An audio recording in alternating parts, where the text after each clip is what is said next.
அன்னமழகி, அறுபதாங்குருவ, பூங்கார், கேரளா ரகம், குழியடிச்சாங், குள்ளங்கார், மைசூர் மல்லி, குடவாழை, காட்டு யானம், காட்டு பொன்னி, மஞ்சள் பொன்னி, வெள்ளைக்கார், கருப்பு சீரக சம்பா, கட்டிச்சம்பா, குருவிக்கார், வரப்பு கொடஞ்சாங், குருவ களஞ்சியம், காளாநமக், பொம்மி, கம்மஞ்சம்பா, திருப்பதி சாரம், அனந்தனூர் சன்னம், பிசினி, வெள்ளக்குருவிக்கார், விஷ்ணுபோகம், ஒளிக்கருப்பு சம்பா, காட்டுச்சம்பா, கருங்குருவ, தேங்காய் பூச்சம்பா, காட்டு குத்தாலம், சேலஞ்சம்பா, புழுதி சம்பா, பாசுமதி, பால்குடவாழ, வாசன சீரக சம்பா, கொசுவ குத்தாலம், இழுப்பு பூச்சம்பா, துளசிவாச சீரக சம்பா, சின்ன பொன்னி, வெள்ள பொன்னி, சிகப்பு கவுனி, கொட்டாரச்சம்பா, சீரகச்சம்பா, கைவரச்சம்பா, கந்தசாலா, பனங்காட்டு குடவால, சன்னச்சம்பா, இரவப்பாண்டி, செம்பிலிச்சம்பா, நவரா, கருத்தக்கார், கிச்சலிச்சம்பா, கைவரச்சம்பா, சேலச்சன்னா, தூயமல்லி, வாழைப்பூச்சம்பா, ஆட்காடு கிச்சிலி, தங்கச்சம்பா, நீலச்சம்பா, மணல்வாரி, கட்டச்சம்பா, கருடஞ்சம்பா, குந்தாவி, சிகப்பு குருவிக்கார், ஆத்தூர் கிச்சலி, கூம்பால, வல்லரகம், கவுனி, பூவஞ்சம்பா, கருப்பு கவுனி, மாப்பிள்ளச்சம்பா, மடுமுழுங்கி, ஒட்டடம், முற்றினச்சன்னம்,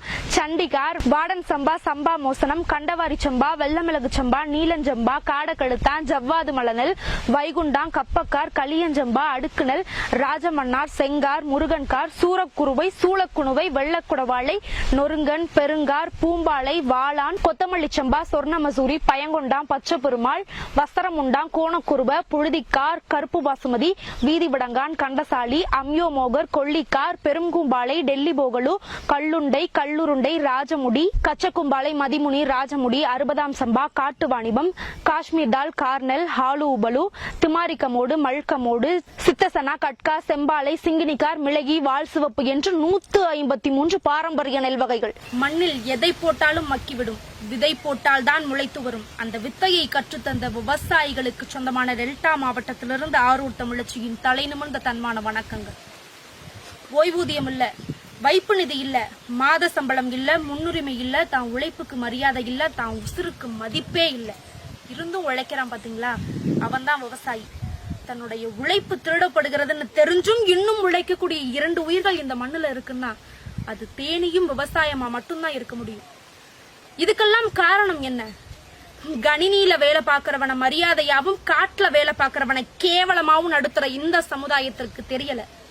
எந்த ஒரு நெட்வொர்க்காலையும், எந்த ஒரு இன்டர்நெட்டாலையும் அரிசியை டவுன்லோட் பண்ணி தர முடியாதுன்னு, படிச்சா வேலை கிடைக்கும்னு சொல்லித்தர சமுதாயம் விதைச்சாதான் சோறு கிடைக்கும்னு இனி சொல்லி தரணும்.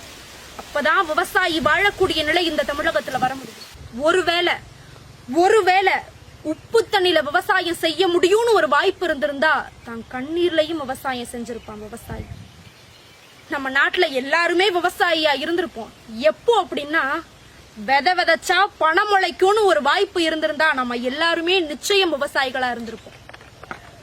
விவசாயம் படிக்க மட்டுமே துடிக்கும் மாணவர்கள் என்றைக்கு விவசாயம் படைக்க முன் வருகிறோமோ அன்று விவசாயம் தமிழகத்தில் வாழும். விவசாயி தமிழகத்தை ஆள்வான். இனியொரு விதி செய்வோம். ஆண்டு முழுவதும் அதிக விவசாய மகசூல் தரும் விவசாயிக்கு பத்மபூஷன், பத்ம விபூஷன் விருது வழங்கி சிறப்பிப்போம்.